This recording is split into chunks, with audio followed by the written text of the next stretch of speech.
The Warhammer 40k universe is very different to many other franchises when it comes to gods. The main reason is because we see them actively taking a part in the wars and battles of the setting. One of the things that makes the Necrons such an interesting faction is that they don't have gods anymore. In fact, they basically use their old gods to power their technology, and as a last resort will unleash them in a fight. I am, of course, talking about the ctan. These big boys have the unique ability to be a massive pain in the ass for every army on the tabletop, and that is also reflected in the lore. So today, as a late Halloween video, I wanted to continue my Necron series and go through the ctan, their history, powers, and some of the more mysterious things about them. So now that you know the details, let's get into it. Necron lore is really cool, but as some of you may remember from my introduction video, their style and theme has changed a lot from what it used to be. They were basically a Terminator ripoff, so the newer lore is a lot more unique, and I really enjoy where they're taking them. However, one problem is that the new Necron codexes have very little clear information about the ctan. It's kinda weird, but all that we know is passed down as second-hand information from other races. The 9th edition codex has a great excerpt about the ctan from the Eldar Book of Mournful Night, which is an Eldar book, so of course it's frustratingly annoying to read and make sense of. Very on brand for the Eldar. They have to make everything difficult. But let's not get too ahead of ourselves. Originally, back in 4th edition, when most of the pictures in the codexes were black and white, yes, we're talking about lore that is very old, the ctan were actually the gods and leaders of the Necrons who ordered the Necrons into stasis and to protect themselves during the Great Sleep. After this, they would slowly awake and regain their rule of the galaxy, with only 2 ctan being awake at that point. But in current lore, this is completely wrong, so I will actually be using the 8th edition codex for the most recent version of lore that covers the ctan in good detail, and that's going to be supplemented with information from the 9th and 10th edition codexes. There are some parts of the lore which are slightly less concrete, official, but still interesting and cool, like the Nightbringer from 2002 or the Twice Dead King series, which puts forward some interesting rumors and mysteries. I have to admit, I do think it is kind of funny how Games Workshop changed the lore, because old codexes were from Imperial records, but new Necron codexes have their information from Eldar history, and in this they say that Imperial records are unreliable and filled with lies, which is a funny but good way to do a retcon. Since this change in the lore, we now know that the ctan were betrayed by the Silent King just after the Old Ones were finally defeated at the culmination of the war in heaven. To quote, "They came to us as gods, and we, like fools, took them at their word. Mephetran, the deceiver, Azagarod, the Nightbringer, Iashudra, the endless swarm. I curse their names and the names of all their malevolent brethren." From the Chronicles of Zarek, last of the Silent Kings. What we do know is that during his uprising against the ctan, the Silent King was not able to outright kill the ctan. Well, for the most part, because they were star gods and they had limitless power and were basically immortal. It is stated in multiple codexes that they are part of the fundamental fabric of actuality and impossible to destroy. So, knowing this, the Silent King had them sundered into thousands of fragments, each ctan shard then being locked away in massive tesseract vaults. With this, the necrons were once again in control of their own destiny. Catan shards are all that remain of the once mighty star gods. They are echoes of their former selves, splinters of energy that have become enslaved by the necrons. Most now languish in unbreakable servitude to their former vassals, utterly incapable of acting without permission.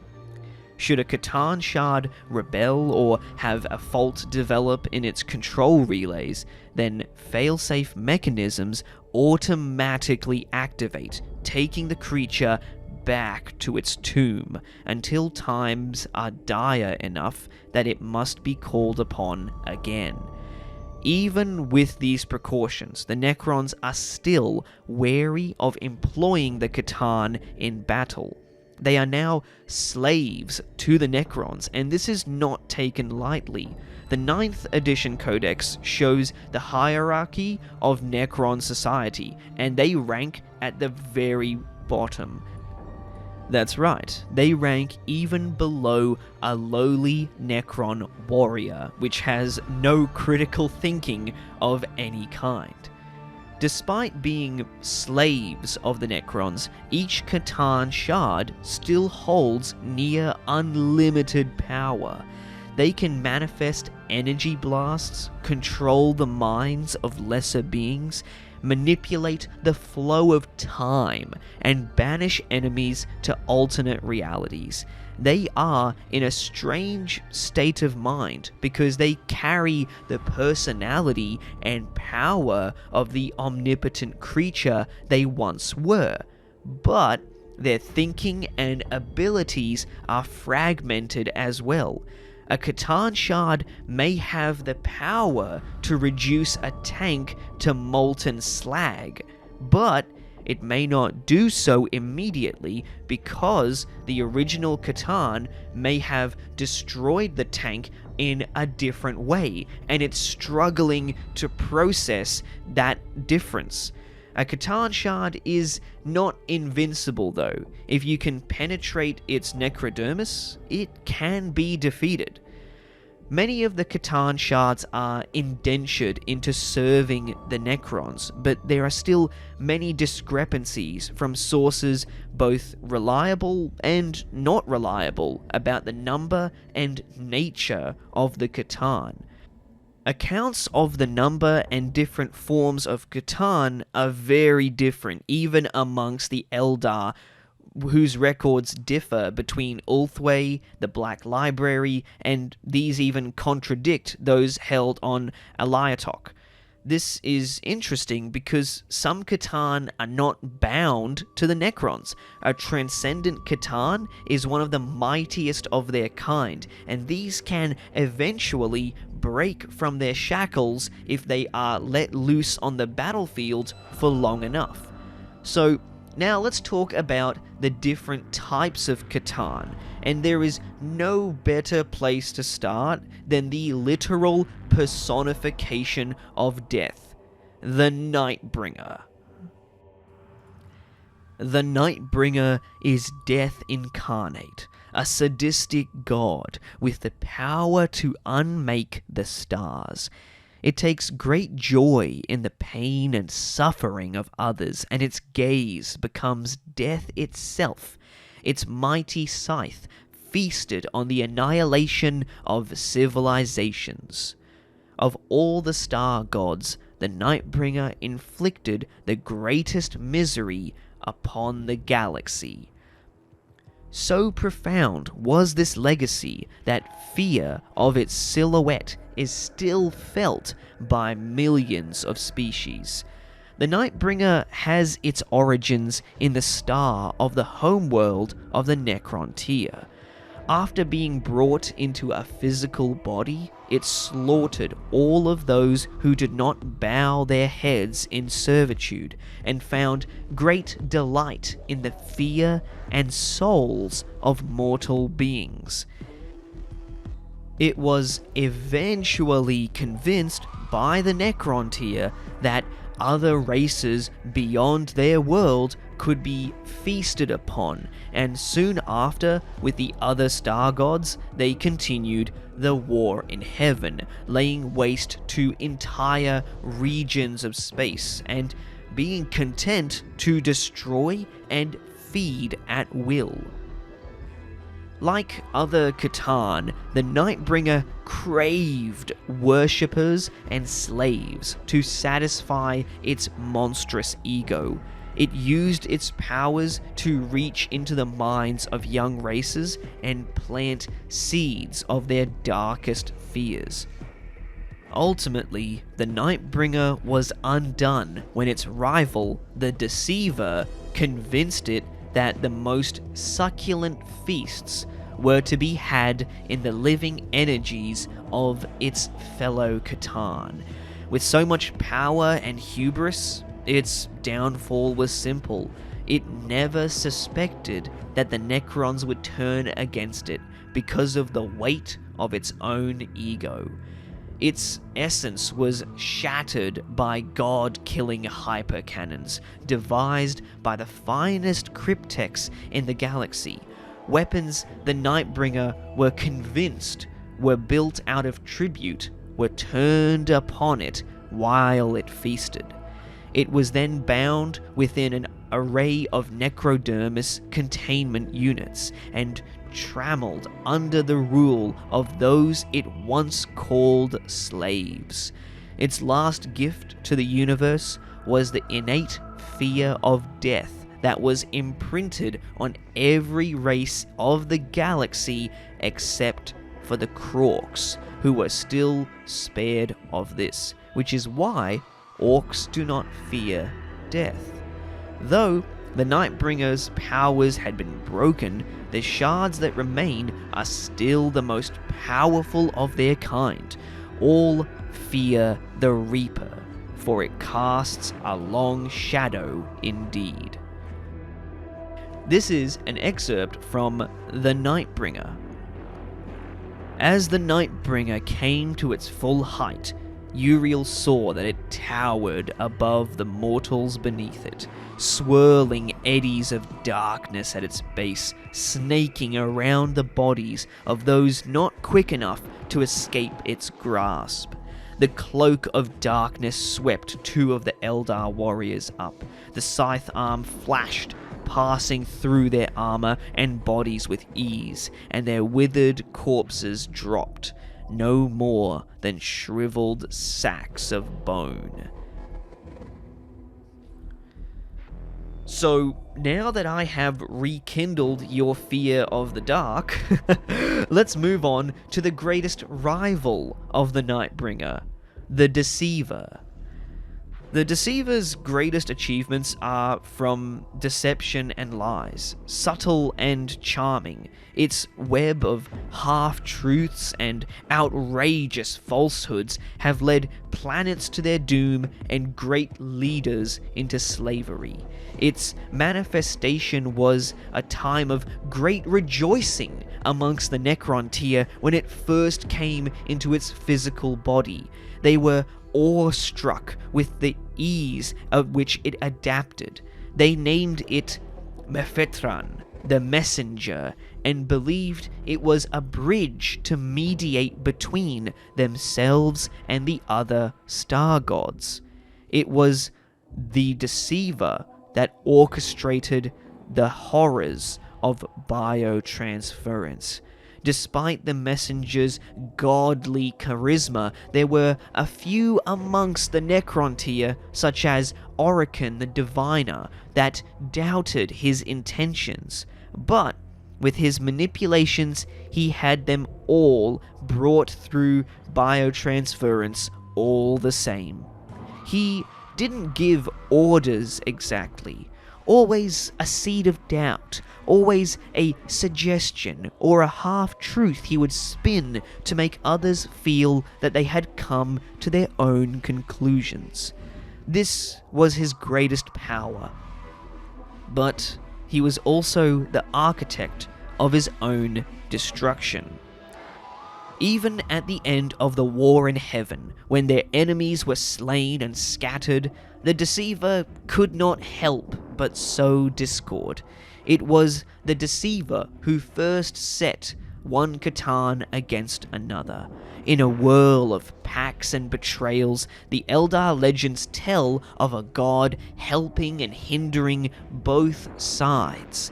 The weakest in terms of raw power, but always ready to take advantage of any opportunity or weakness.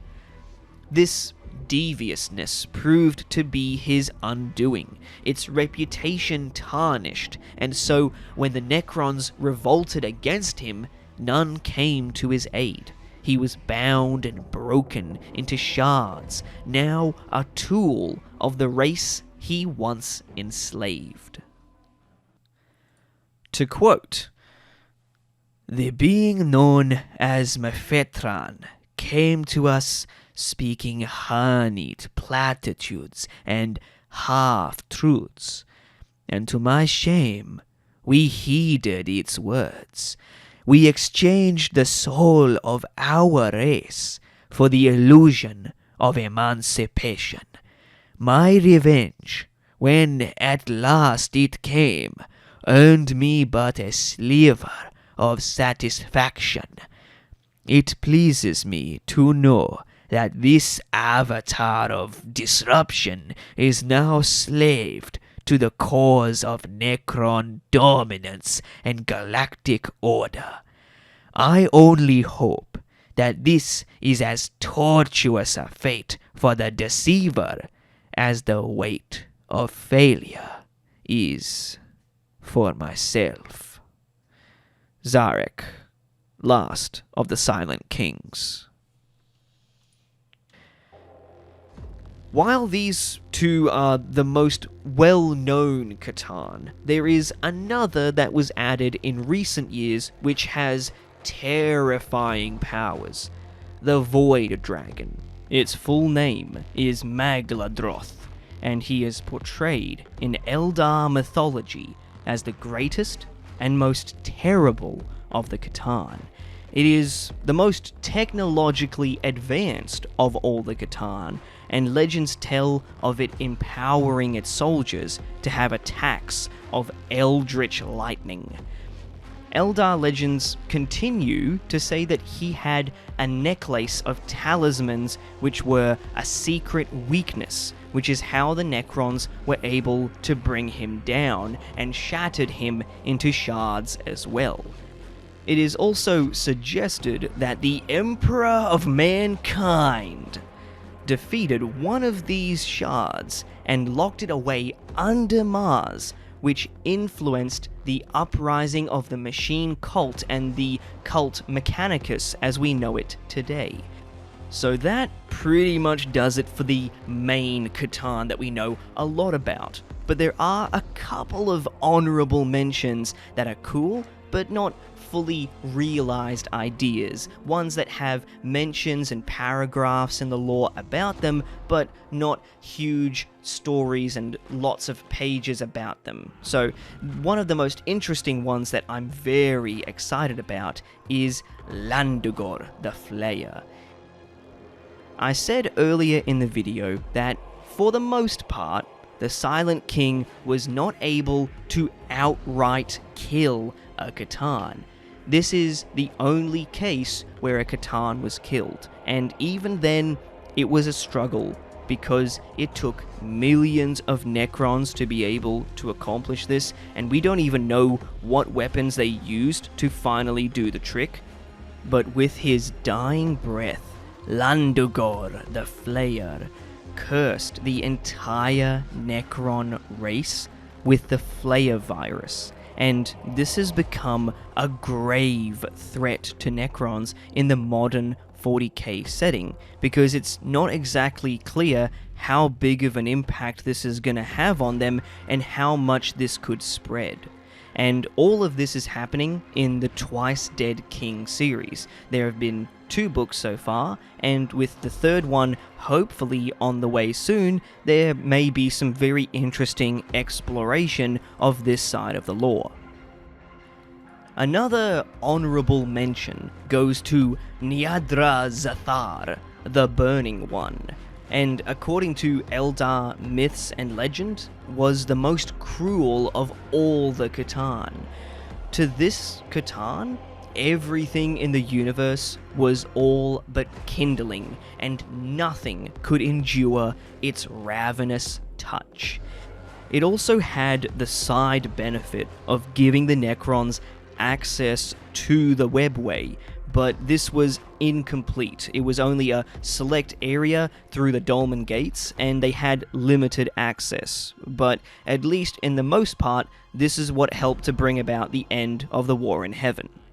Even Eldar myth says they have no idea how Niadra Zathar was destroyed, but all they know is that in a single world, there is one particular wall that has a single etching hieroglyphic on it that shows the Silent King himself laying a spear into its molten heart. In fact, it seems like the Silent King put himself at great risk to kill and shatter the ctan, because he truly hated them, and despite the Deceiver being the cause of so much pain for his people, he reviled Iashudra the most. This ctan was known as the Endless Swarm, and is described as an everlasting sickness in the minds of all mortal beings. Little else is known, but apparently Trazyn the Infinite has a shard of it, which, of course he does. That sounds like typical Trazyn behavior. But it is interesting, because if the Silent King hates Iashudra the most, what on earth did it do to warrant this? And there's a lot of unknowns. I would have immediately assumed the Deceiver would be the most hated ctan by the Silent King, but this piques my interest, and I'd love to see that explored on in the future. Finally, we have the Outsider, one of the most mysterious and potential galactic threats to the Warhammer universe. It is said that this ctan was never shattered. It is in its entirety a fully powered ctan, an omnipotent being. And this is because it had consumed the most of its own brethren when they began their infighting at the end of the War in Heaven. So, as a result, it was unable to be defeated, and supposedly from consuming so many other ctan, it went insane and left the universe, vowing to return one day. A batshit crazy ctan that's juiced up to the gills, fully powered, that is something that would be a calamity to the Warhammer universe, and I would like to see that expanded on in the future. So, there we have it. That is a proper deep dive into all the major catan and what makes them so cool and mysterious, why we love them, and what also makes them so extremely overpowered. And I think anyone who's ever gone up against the catan on the tabletop version of Warhammer, they'll know that they can be very overpowered, and also they just don't die. I say this because I love my catan, and they're great, and they're so powerful, and yeah, it's disgustingly good.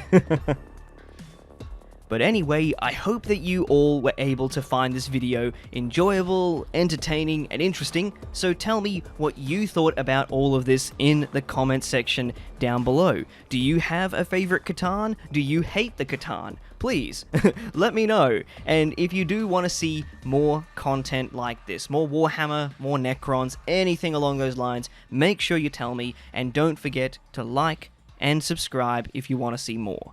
I've been Kiv, and I will see you guys on the next one.